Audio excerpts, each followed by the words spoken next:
Hi, this is Dr. Jessica Dunn, and we're going to discuss market ratios. Market ratios incorporate um, both the relationship of price to earnings, cash flow, and book value per share. Market value ratios are a good way to measure the value of a company's stock relative to that of another company. So, high current levels of earnings and cash flow increase market value ratios.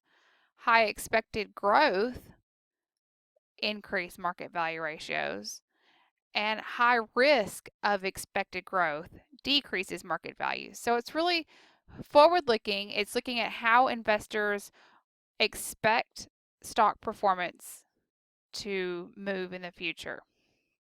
So let's calculate some of this for our company.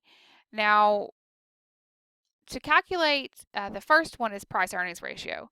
And price earnings ratio shows us how much investors are willing to pay per dollar of reported profits. So, with the price earnings ratio, it is one of the most widely used stock analysis tools for determining stock valuation. It is a when we get later on in the semester and there's more recordings, you will hear about price earnings multiples, and it's a great way to help quickly and easily determine a stock's value. It also helps you to determine whether a stock's price is overvalued or undervalued, and it allows you to make comparisons between similar companies and even to the market as a whole.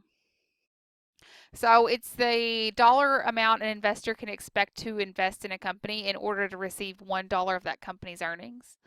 And it is later on we'll refer to this as the price multiple.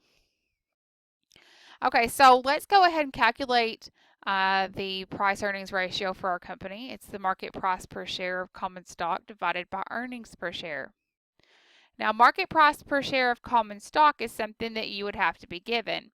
And so let's just make up a number and let's say that this stock was selling at 32.25.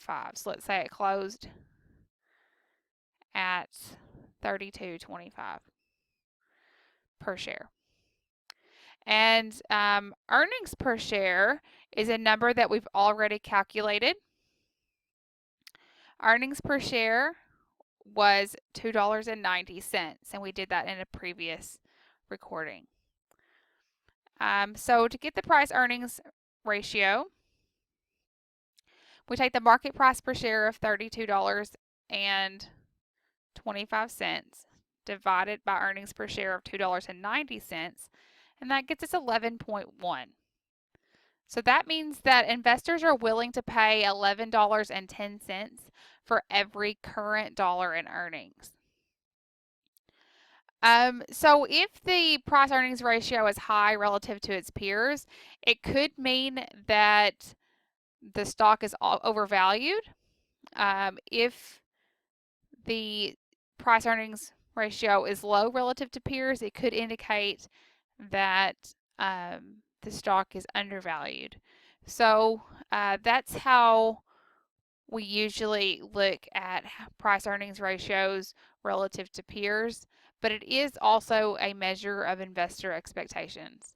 So you're always willing to pay more per dollar of current earnings for a company that has high growth prospects and has as promising yields.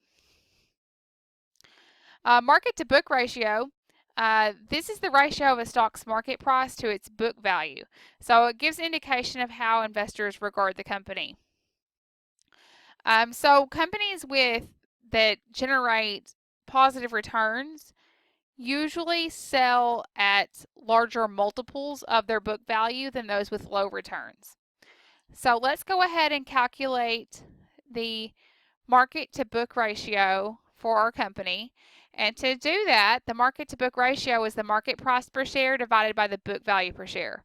And so to calculate the book value, we need to do that first. Book value per share is common stock equity divided by number of shares of common stock outstanding. So remember common stock equity?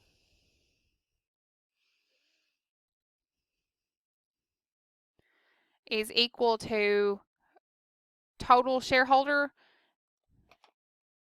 minus preferred stock.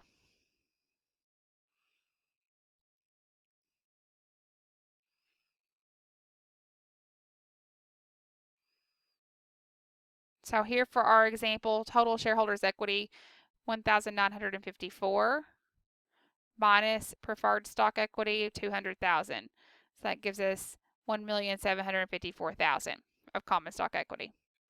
So now we can use that to calculate book value per share. And so we got our common stock equity of 1,754,000. And we need to divide that by the number of shares of common stock outstanding, 76,262. So the book value per share is $23 per share.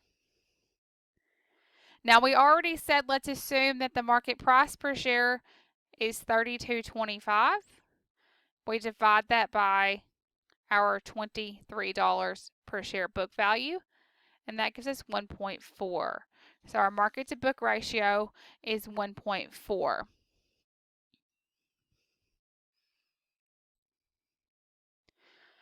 So the price earnings ratio tells us how much investors are willing to pay for every current dollar of earnings.